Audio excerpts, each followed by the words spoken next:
Hey guys, welcome back to my YouTube channel. If you haven't been here before, hello, my name is Huong. I thought for this week we'll sit down and do a little story time. I haven't done one of these in a hot moment. I was feeling some type of way yesterday. I just want to spill my guts out. There are certain incidences that happen in your life for a reason. It makes you learn, it makes you reflect. Why not share those moments? Because I'm sure it'll help someone out there. It's gonna be a lengthy story, so I thought grab yourself a drink. I've got myself a tea. I've been addicted to these tea from Tart? I don't know how to pronounce it. This is not the flavour that I'm drinking today. Instant tea that tastes like fruit tea. Amazing. So you can have it hot or cold. Okay, so let's get into it. I was contemplating whether I should tell this story time or not. For a hot moment, I was thinking, is this a good idea? Because it's touching parts of my personal life, my friendship. It's a bit scary putting it out there, especially when friends amongst friends will know. It's my story. I lived through it. So why shouldn't I be able to express myself? And also, this story time is touching on things that I regret if I reflect on it and whether I should have done it or not. But your girl did it, and I'm just gonna be truthful and spill it all out there. When I have to reflect on it, I think, why the fuck did I do that? This story time, we're dating back quite some time ago. The girl was single, mingling. I met these group of friends that I really thought would be my life, ride or die.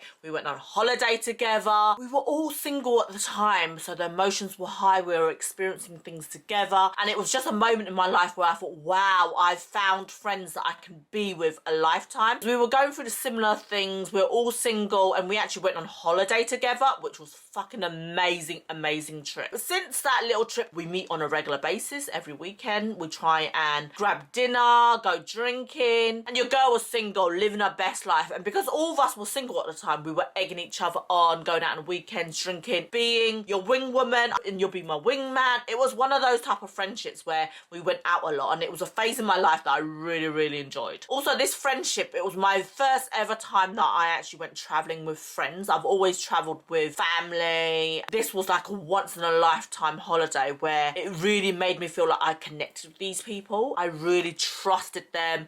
I don't know, when you go away with someone, it's like if you've been away for such a long time, it's either break or make. And I really felt that it made our friendship. So therefore, every weekend when we came back, we was going out all the time. I really thought, oh my God, I'm no longer lonely in this world, because you guys know the trouble that I have regarding to friendship, how I struggle with that, and now I'm still struggling with it. So this is another typical weekend that we said we're all gonna meet and we're gonna have dinner together, and then we're gonna head out. I don't know why this weekend was such a big deal, but it was one of those nights when we said, okay, we're gonna go out, we're gonna have fun, it's gonna be one of those nights. And at that moment when I was partying with these friends, I always had such an awesome time. I was just living my best life going through those moments. And we came up with the idea of, I know you guys think this is really bad, and I've never done this before in my whole entire life. Cliche, you guys probably think, what? My friend said that she wanted to bake some cookies, and not any type of cookies, it's a special type of cookie. I've never done any drugs in my whole entire life, never ever.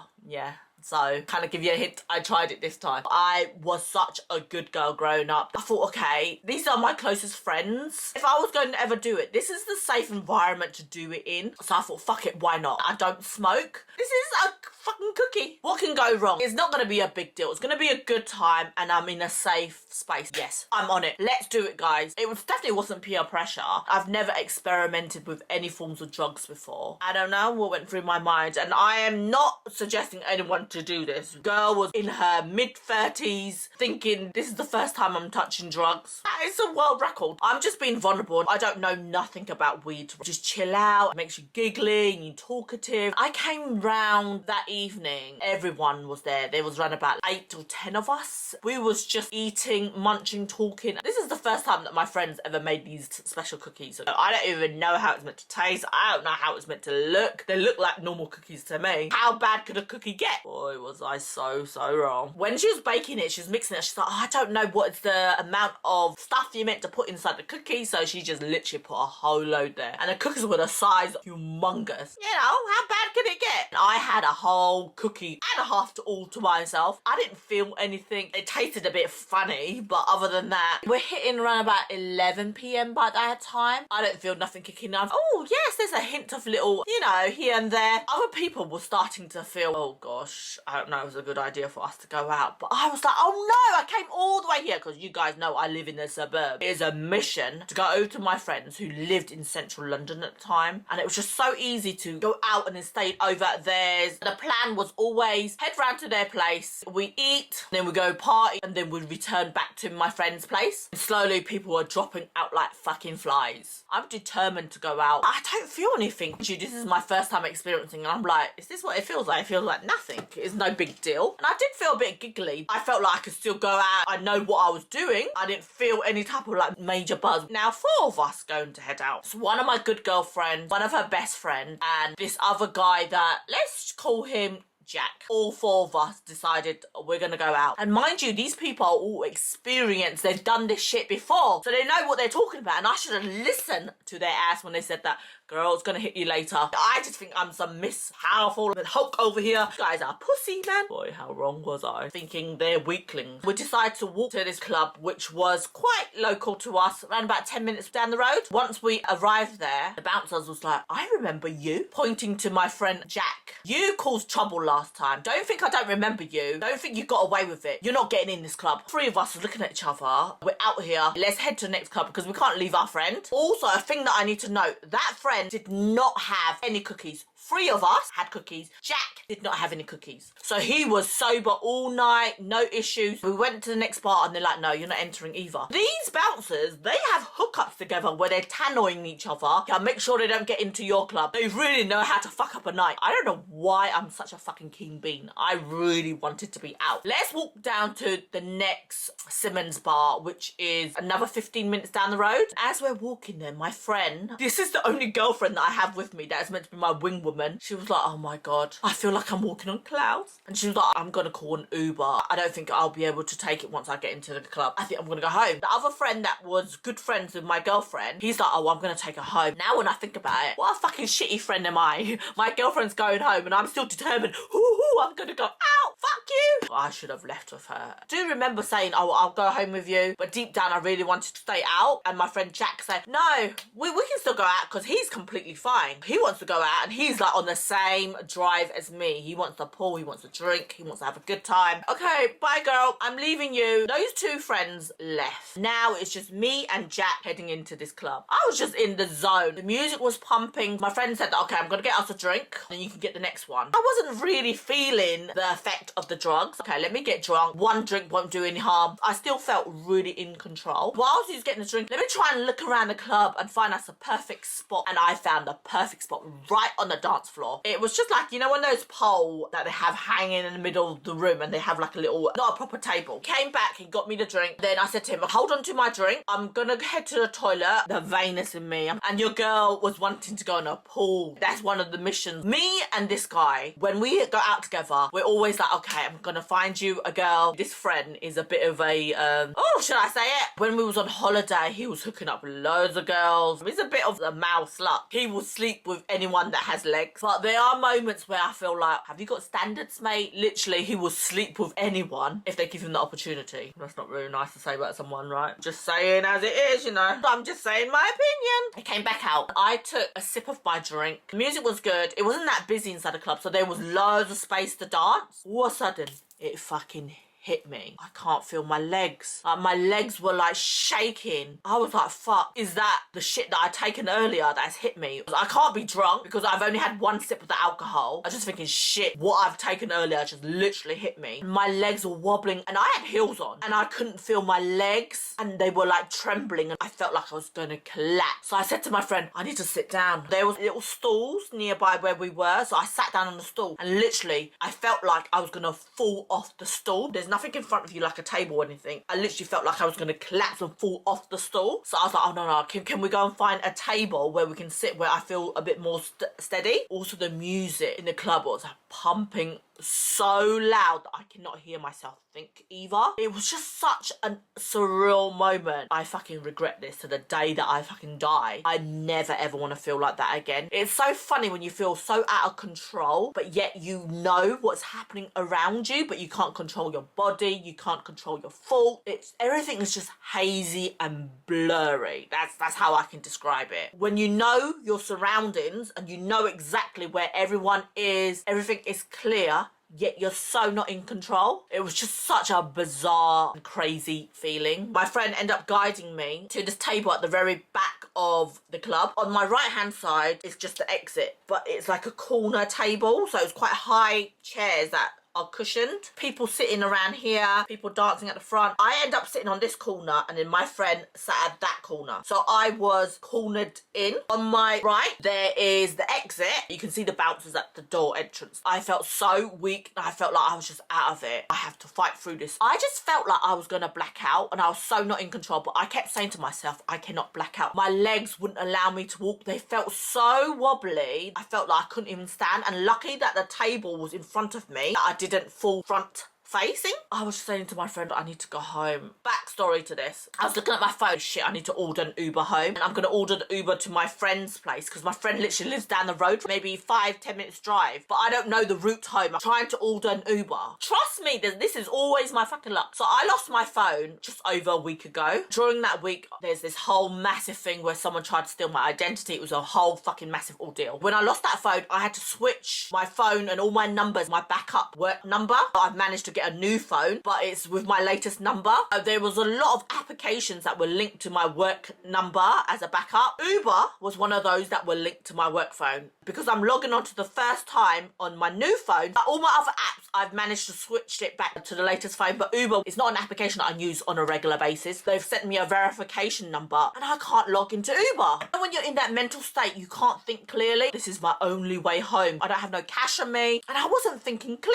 If you are in a sober mind, I'll home, I'll get a mini cab outside, a black cab outside. But in that state, I'm saying to my friend, can you take me home? I can't feel my feet. I feel really weak, about to black out. Can you take me home? And then my friend just looked at me. He was sitting next to me right here. We were so close that we were literally touching. He was just on my left hand side here. These words still scare me to the fucking day that I die. When I think about it now, it fucking gives me chills. The words that came out of his mouth, I would never ever forget it until the day that I die. He looked at me and he was like, no, I'm not taking you home. I'm not helping you. I just don't feel like myself and I'm just really scared. No, I'm not taking you home. And I'm like, please, can you help me? No, Hong, I'm not helping you. Oh my God. You know when you're in that state and you're like thinking, fuck, this is the only person I can rely on and I'm asking him. That moment, I wasn't feeling that desperate yet. The feedback that he came back to me about, I'm not helping you, that scared me so much. My anxiety has stepped to another level. This is my good friend. I'm asking him for help and he's not willing to help me. And the way that he said it in this tone gives me the heebie-jeebies. He was like kind of smirking, saying it in a really quiet tone. I don't know whether it is in my mind that I'm thinking this, that you've got evil intentions. Why are you not willing to help me? I could not fathom when I'm asking this person for help, he's not helping me. I must have asked him at least like 4 or 5 times at the time. I'm now even in a more fucking panic mode. I'm saying to myself, I need to try one last time. I need to keep on trying. So I'm turning to my friend. I'm like, can you please help me order an Uber? My Uber's not working. In my head, I'm thinking, oh, maybe he doesn't want to go out. I try to rationalize and always think of other person's feelings. Maybe I'm being a bit of an inconvenience asking him to drop me home, ruining his night. Gosh, this is the only person I can rely on. I'm asking him more time. I was like in a hysterical state at this time now that I'm panicking. My friend's unwilling to help me. Uber's not working. Moments, I just feel like the music was making things worse. My head was pumping. I wasn't in control of my body and my thoughts. My God, I was so scared I was blacking out. And when this friend was saying to me, I don't know why, I just got this feeling where he's gonna take advantage of me. I know that this is such a dark thought to have, but I couldn't fathom why he wouldn't help me, why he was saying and whispering these things into my ear. I'm not gonna help you, Hong. Saying those words to me when I'm pleading for him for help. He goes, I can help you. The only way I'm gonna help you is I will walk you home. I can't walk. I don't want to walk. The house is only down the road. I can walk you home. And I was like, no. Such a horrible feeling. I'm like, why does he want to get me alone? Why wouldn't he help me get the Uber? I was thinking in my head, is it because of the money? I will pay you back. I just don't know how to do it at the moment, but I will pay you back. I was like, no, I'm not ordering you an Uber. He goes, come on, let's let's go, I'll walk you home. No, I'm not walking home. If I leave alone with this guy, something bad is going to happen to me. If you want to get an Uber, the only Uber I'm getting for you is you're going to go to my place. That's the only option he's giving me. You're giving me option of walking me out alone, the Uber only to your place. Oh, I don't want to go to your place. I want to go to my friend's place down the road here. And we was all meant to go back there. That's always been the plan. Why has it changed going to your place now? I don't get it. He was like, oh, well, if you're not going to my place, then I'm not going to order you an Uber. He's giving me ultimatums. There was also moments where I remember when I was still begging him for help, and he was like, Hong, if you want me to help you, there's a girl over there. I want you to go talk to her and bring her to me. He's giving me choices like that. And I was like saying to him, I can't. You know, I would if I could, but I can't. I was in such a historical state, and I was like begging him. I was like, I can't do it. Please don't make me do it. And he goes, well, I can't help you then. Like, how fucking evil is this fucking person? Like, I can't even believe that I'm saying these words out loud. Now that I'm in a fucking normal state, I'm just thinking, what the fuck is happening? Are you fucking fucked up in the head? This is like fucking serial killer, like murderers and rapers out there that are fucking like this. I'm in this state asking you for help and you're giving me ultimatum. You're blackmailing me, saying that I will only do this for you if you do this, if I get AB back. This is not a fucking friend. And whilst this is happening, I'm trying with everything within my might and my power to message people. I'm going into WhatsApp. Everything was such a haze that I can't really message properly. And I managed to message 3 group chats that are my friends. So the first one I messaged was the bunch of people that we had a party with at my friend's house. And I said that, I'm so out of it, I need your help, I need to get home. I messaged those 3 same messages. This is around about 1 a.m. now. No one is fucking awake. The friends that were just around the corner, they're all zoned the F out. They're high out, they're fucking tits. Thank fucking God. The only people that was awake at this time was my sister. So I've got a group chat with my 2 sisters and Guang. They instantly call me on a 3-way call, putting on a loudspeaker, listening to them, and like obviously the music's playing. I'm starting to cry now. Just the thought of this really fucking scares me because I'm reliving that moment. Okay, Hong, calm the fuck down. It's no longer happening. Just telling you guys this story makes me relive that moment, and it is so petrifying when you feel like you have no control over your body and the person that you trust the most,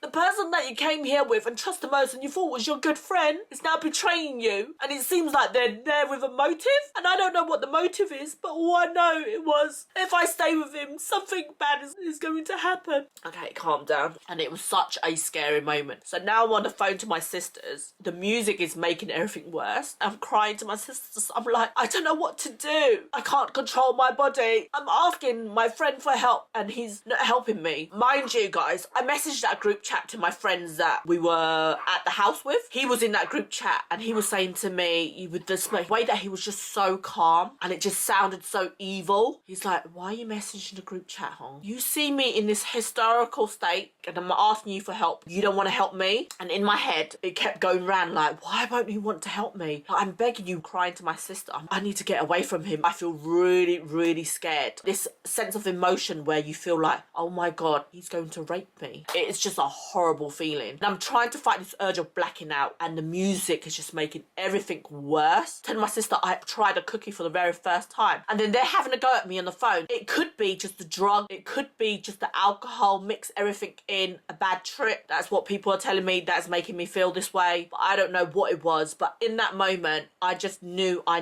had to get away from him because he's just pure evil at this stage. If I'm begging you for help and you're my good friend, why are you not helping me? I've asked you 10 to 20 times now and you are not willing to help me. My family now is saying, give the phone to him. And in my heart, I just felt a sense of panic. I can't give my phone to him. And he's next to me listening to my phone conversation. And this dread that I had inside, I can't let him touch my phone because this is my only form of being okay. Even in that state, this is going to be my savior. This phone is going to save me. What if he takes my phone and he could hear every conversation because literally he's just sitting right, like literally just here, that close. Yeah, like that. This is his head here and I'm here and I'm crying over here. There's like people, you can't exit out that way. It's a really long table. So the only way is getting past him here. And my sister's, what can you see? And I can see the exit to my left. Is there anyone nearby you can ask for help? And I see a bouncer there and I'm trying everything in my might and power. I just don't feel like I had the energy. And I'm like, put my hands up, please help me. This fucking guy is sitting next to me, seeing I'm struggling. He's not doing anything about it. He's just sitting there. I call up the bouncer. I really need to get out of here. here. Can you help me? And then he said to me, your friend's next to you. Can he not help you? I'm crying. I don't know why he won't help me. I don't know what the fuck was on my mind. The thing that was going through my mind was paranoia. I don't know why he won't help me. Saying that over and over again. Guy just kind of ignored me. It literally walked back to the door again. Probably thinking this fucking bitch is drunk out of her head. And she's been dramatic and no one's coming to help me. And then she's like,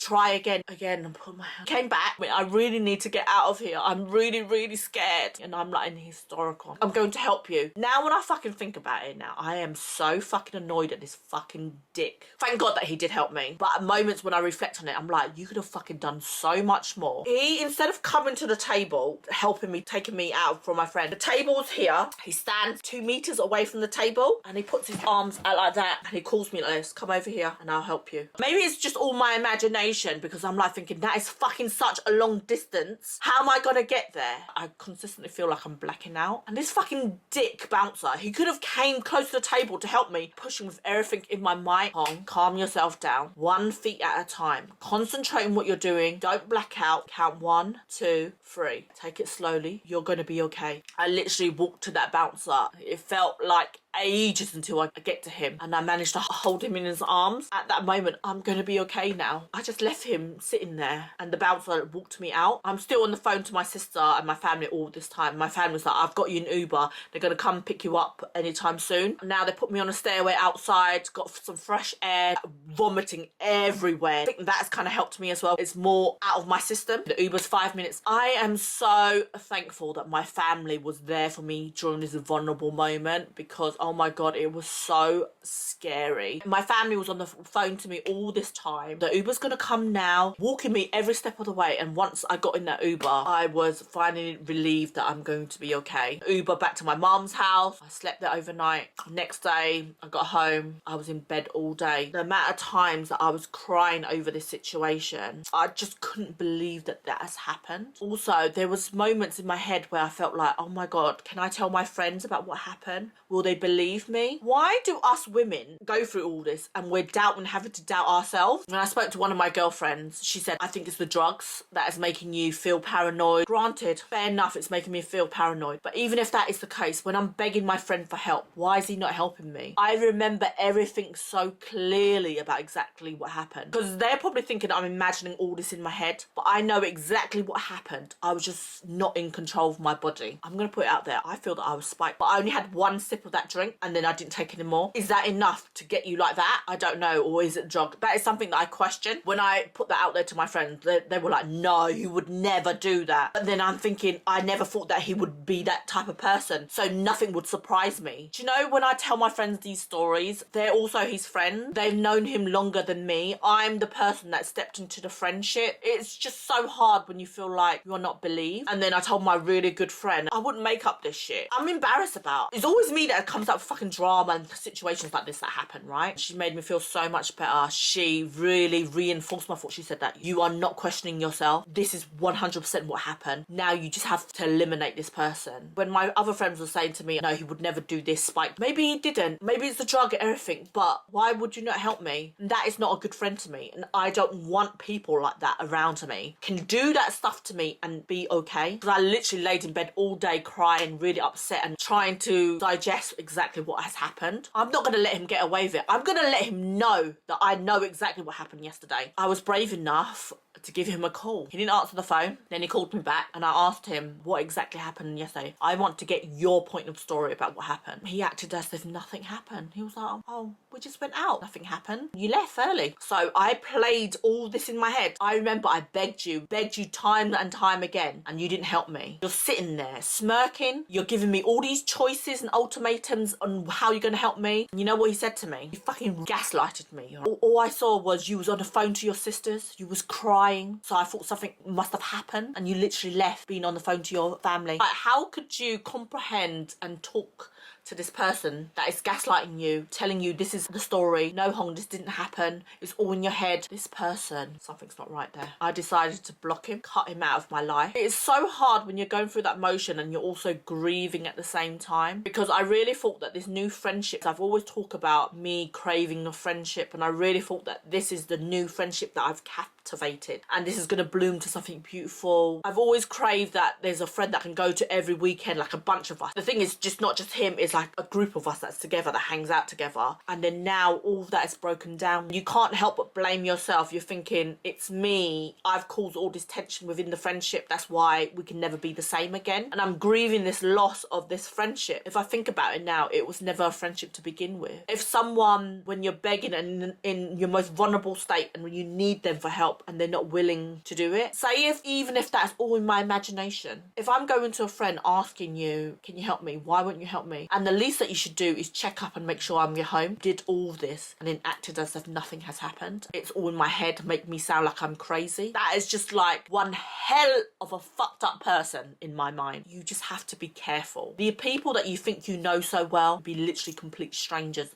and they could be the person that's taking complete advantage of you. Don't ever question your gut instinct, because my gut instinct truly, I feel, helped me get out of that situation. It could have been a lot worse. I don't know what could have happened if my family wasn't there to help me. Never go out alone. Always make sure you're with someone that you feel that you can trust. Always be with a girlfriend. Well, I thought I was with a friend that I can trust. Clearly that didn't happen. That was such a triggering story for me. I can honestly say I haven't touched drugs since then. It's going to be one of my last experiences. It's just one of those feelings that is so fucking scary, guys. Like, just be careful out there, and you never know people's true intentions. I hope you guys enjoyed that story time. Wow, that was one hell of a moment that I had to relive. But I just really hope it helps one of you girls out there. I want to know, what do you think that caused it? Is it me overthinking about the spiking thing? Could that have happened? We'll never know. I hope you guys enjoyed that story time. Make sure you like this video and follow me on all my other social media accounts. I will see you guys next time.